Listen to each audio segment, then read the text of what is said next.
I just hired one of my clients that is retired, and I needed a certain position in my company that's not full time.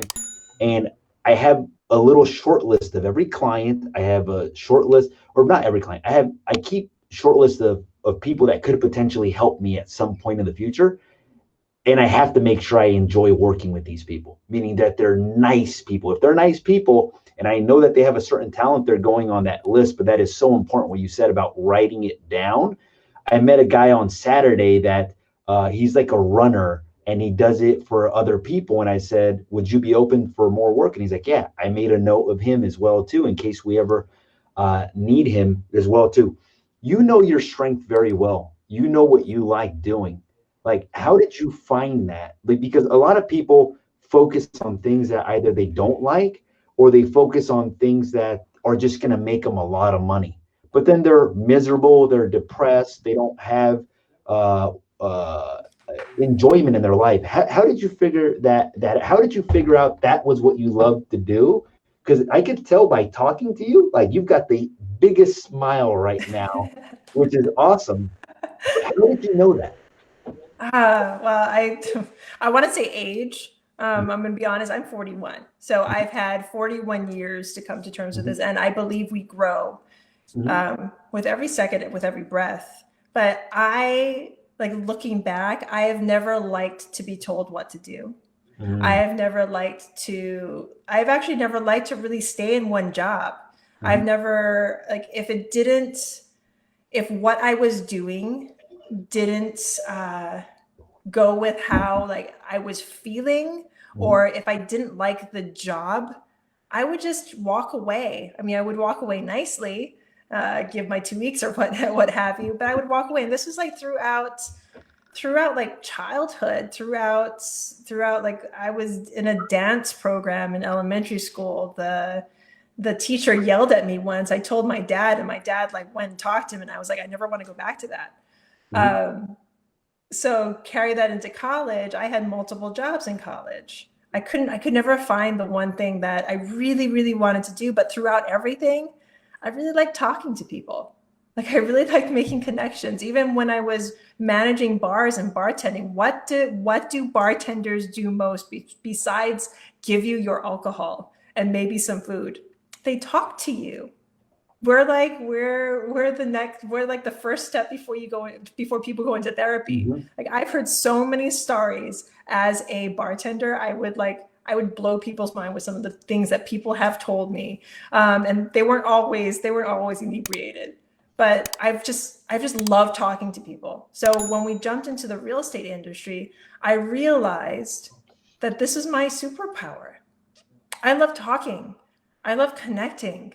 I mean, I really like hugging people. Like I love connection so much. I'm like the person that goes and hugs everyone, which was really bad for me when COVID hit. So Yeah. um, all I had, especially during this time, was my voice.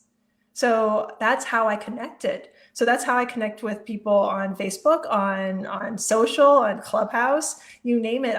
I tried my best to just get out there and connect with people. So that's how I found my superpower. I looked into my past and saw all like I could have just seen all the things that I wasn't good at. I mean, I basically told you a lot of things that I failed at, Mhm, like or not failed at, but just couldn't stay with dancing. I don't know, being a librarian for a little while. I shelved mhm. books, so I guess I wasn't a librarian. I was a cocktail waitress. I could tell you all the jobs that I've done. It's crazy how many things that I've done in my life, and I could just like chalk them down as failures.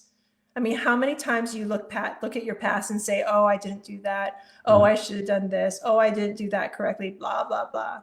Instead, I looked at my past and I looked to that girl, that child that I was, that girl that I was, that young adult that I was, the adult that I am now, and mother that I am now, and trusted that her growth, Mhm. her path that she's been set on, and I started trusting more in that path Mhm. and started seeing the good things, like what was going good for her as a child, what was going good for her as a teenager.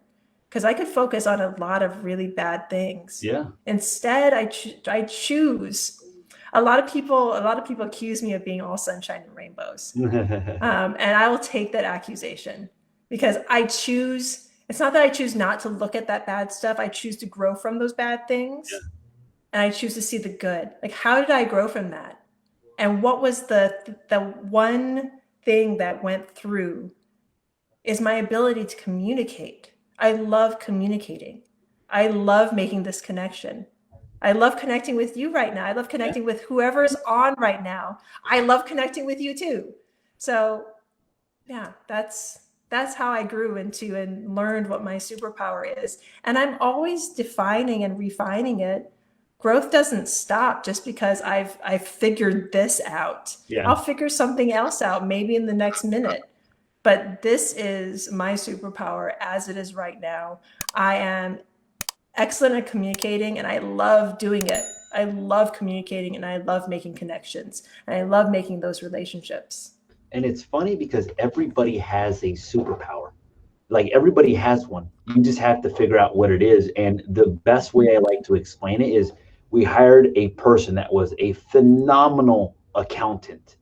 And then we put her in a position where she had to talk to people and she had to manage 20 different tasks at one time, and she hated it.